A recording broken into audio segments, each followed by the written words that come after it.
ज्यादा जानकारी के लिए सीधा रुख कर लेते हैं गीता मोहन का। गीता मोहन, फाइनली ये खबर आ गई है कि शिंजो आबे हमारे बीच नहीं रहे।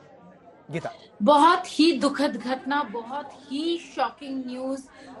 हमें ये पता था कि गन शॉट जो है, शॉटगन से उनको जो अटैक किया था उससे बचना बहुत मुश्किल था।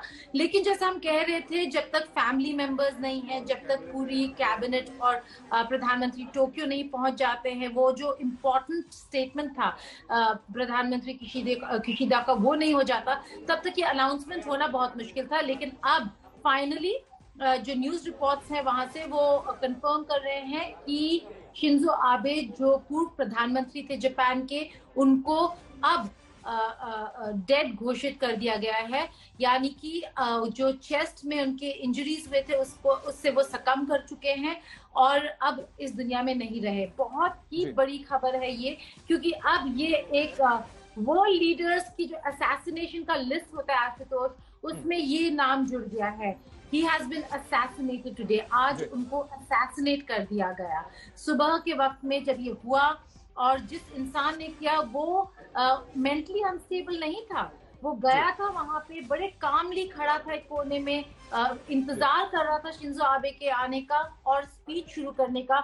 और स्पीच शुरू होते ही उसने पीठ पे वार किया, पीठ पर 2 गोलियां दागी शॉटगन से, जो बहुत मोटे बुलेट्स होते हैं। इसलिए अब जो खबर आ रही है वो बहुत बहुत ही ट्रैजिक है कि शिंजो आबे इस दुनिया में नहीं है। बिल्कुल, दुनिया भर से दुआओं का दौर लगातार जारी था। प्रधानमंत्री नरेंद्र मोदी ने ट्वीट किया और स्वस्थ होने की कामना की थी, और इस बीच दुनिया के हर देश से जो बड़े नेता हैं वो दुआ कर रहे थे कि शिंजो आबे जल्द से जल्द स्वस्थ हों, लेकिन ऐसा हो नहीं पाया। अर्पिता गीता, क्योंकि ये कहा गया कि 2 फायर हुए थे, एक गोली तो सीने में लगी, दूसरी गोली भी क्या लगी थी, अभी तक कुछ हेल्थ बुलेटिन उनका जारी हो पाया। 2 गोलियों की वजह से मौत हुई, क्या जानकारी मिल रही है? क्योंकि यहाँ पर पहले जो अधिकारी हैं जापान के, वो ये भी कह रहे थे कि जब एयरलिफ्ट करके ले जा रहे थे तभी धड़कनें रुक चुकी थी और सांसें रुक चुकी थी। देखिए, ये स्पेकुलेशन के रेल में है तो हम वहां नहीं जा सकते हैं, लेकिन 2 गोलियां थी जो रिपोर्ट्स आ रहे हैं उसके अकॉर्डिंग। एक गोली पीठ से छाती, चेस्ट पर लगी और दूसरी गले के पास। तो बहुत ही क्रिटिकल एरियाज में उनको गोली लगी थी, चाहे वो छाती हो चाहे गले के पास हो। और आप ये सही कह रही हैं कि बहुत ही बुरे हालत में गए थे। हमारे रिपोर्टर जो क्रिश्चियन है, जो अभी लोकेशन में गए थे कुछ देर पहले, वहां पे जिस एरिया में शिंजो आबे को अटैक किया था वहां पे पानी डाल दिया गया है, क्योंकि इतना खून था। एरिया को कॉर्डन ऑफ कर दिया है। इन्वेस्टिगेटर्स को जो उठाना था उन्होंने, जो चेक करना था कर लिया, लेकिन बहुत बहुत ब्लड लॉस भी हो गया था। और ले जाते वक्त ये भी रिपोर्ट्स आए थे कि उनको कार्डियोपल्मोनरी अरेस्ट यानी कि हार्ट अटैक भी हुआ था। अब हमें ये पता नहीं है हुआ या नहीं हुआ, ये जरूर है कि उनके वाइटल्स रिस्पॉन्ड नहीं कर रहे थे, कोई भी वाइटल ऑर्गन रिस्पॉन्ड नहीं कर रहा था आशुतोष। तो इसलिए बहुत ही ग्रिम सिचुएशन में उनको अस्पताल ले जाया गया था। और अब बड़ी कोशिशों के बाद, क्योंकि प्राइम मिनिस्टर किशिदा ने कहा कि वो क्रिटिकल कंडीशन में थे, ऐसा लगता नहीं है कि वो कुछ कर पाए, क्योंकि शिंजो आबे अब हमारे बीच नहीं रहे हैं। बहुत ही ट्रैजिक न्यूज है पूरी दुनिया के लिए, क्योंकि आशुतोष जो रोल शिंजो आबे ने प्ले किया जापान के इकोनॉमी के लिए, जापान को प्रोग्रेसिव बनाने के लिए, उसके अलावा सिक्योरिटी स्ट्रक्चर, जो ग्लोबल सिक्योरिटी स्ट्रक्चर है, चाहे वो इंडो पैसिफिक हो, चाहे चाइना को काउंटर करने की बात हो, जिस तरीके से खड़े रहे, जिस तरीके को जिससे जापान को खड़ा किया, वो ये रेयर लीडर्स होते हैं। तो वर्ल्ड लीडर्स के असैसिनेशन के लिस्ट में आज एक और नाम जुड़ गया। गीता मोहन, लगातार दुआओं का लंबा दौर हमने देखा, किस तरह से प्रार्थना लोग कर रहे थे कि शिंजो आबे स्वस्थ हो जाए, लेकिन ऐसा हुआ नहीं और फाइनली आखिरकार उनको डेड डिक्लेयर किया गया डॉक्टर्स की तरफ से। क्या सूचना मिल रही है? देखिए आशुतोष, बहुत ही ट्रैजिक डेवलपमेंट है जापान के पॉलिटिक्स पे, ग्लोबल पॉलिटिक्स पे बहुत बड़ा धक्का, लेकिन एक बहुत लंबी लेगेसी छोड़ के जा रहे हैं शिंजो आबे।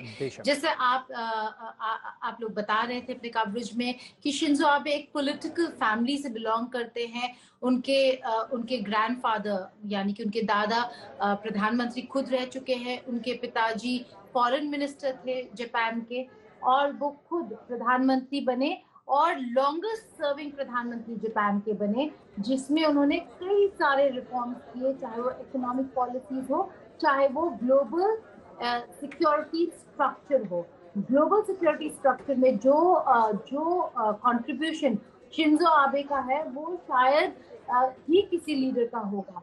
क्वाड्रिलैटरल जिसका हिस्सा भारत भी है, क्वाड को बनाने में सबसे पहला हाथ शिंजो आबे का ही था। वो उस वक्त जब भारत और ऑस्ट्रेलिया जैसे देश थोड़े रिलक्टेंट होते थे चीन को डायरेक्टली टू टेक ऑन चीन और टू टेक ऑन चाइना, और तब भी उन्होंने कहा कि नहीं, ऐसे डेमोक्रेसीज को साथ जुड़ के काम करने की जरूरत है। तब जॉइंट सेक्रेटरी लेवल या ऑफिशियल लेवल मीटिंग्स होते थे, लेकिन अब इस लेवल पे पहुंच गया है, क्वाड की प्रेसिडेंट और प्राइम मिनिस्टर्स मुलाकात कर रहे हैं। जब जापान में मुलाकात हुई थी तो प्रधानमंत्री अलग से शिंजो आबे से मिले थे। क्यों? क्योंकि उन्हें पहली बात तो शिंजो आबे और प्रधानमंत्री नरेंद्र मोदी बहुत अच्छे क्लोज फ्रेंडशिप और रिलेशनशिप शेयर करते हैं। दूसरी बात, ये सारे देश जानते हैं जी शिंजो आबे का रोल क्या था इसी क्वाड्रिलैटरल को बनाने में। तो बहुत लंबी, बहुत रिच लेगेसी छोड़ के जा रहे हैं। इनफैक्ट जापान में जो इकोनॉमिक रिफॉर्म्स हुए थे उसकी वजह से जो वहाँ इकोनॉमिक्स है उसको आबेनॉमिक्स भी बोलने लगे थे, कि आबे की जो इकोनॉमिक पॉलिसीज है उनको आबेनॉमिक्स बोलने लगे थे। इस किस्म के उन्होंने रिफॉर्म्स लाए। लेकिन हाँ, क्रिटिसिज्म भी था, क्योंकि कोविड-19 के वक्त या उससे पहले इकोनॉमी न केवल जापान, पूरे दुनिया भर में, विश्व भर में बहुत बुरे हाल में थी। तो कहीं ना कहीं economic policies, price rise, inflation को लेके क्रिटिसिज्म भी हुआ, लेकिन ऐसा कोई पॉलिसी नहीं था जिसमें इंसान को बंदूक उठा के किसी को मारने की जरूरत थी। तो ये बहुत ही टारगेटेड अटैक है। अब आप देख रहे हैं दुनिया भर से मैसेजेस आने शुरू हो गई हैं, लेकिन सबसे इम्पोर्टेंट था कि ये मैसेज कब अनाउंस किया जाए। जैसा हम कह रहे थे कि प्रधानमंत्री किशिदा का टोक्यो में होना बहुत जरूरी था, कैबिनेट को बुला लेना बहुत जरूरी था ये डिसाइड करने के लिए कि क्या बोलेंगे, क्या स्टेटमेंट देंगे देश को। और उसके बाद ये भी बहुत जरूरी था कि उनकी बीवी या उनका फैमिली उस अस्पताल पहुंच जाए जहां पर शिंजो आबे है।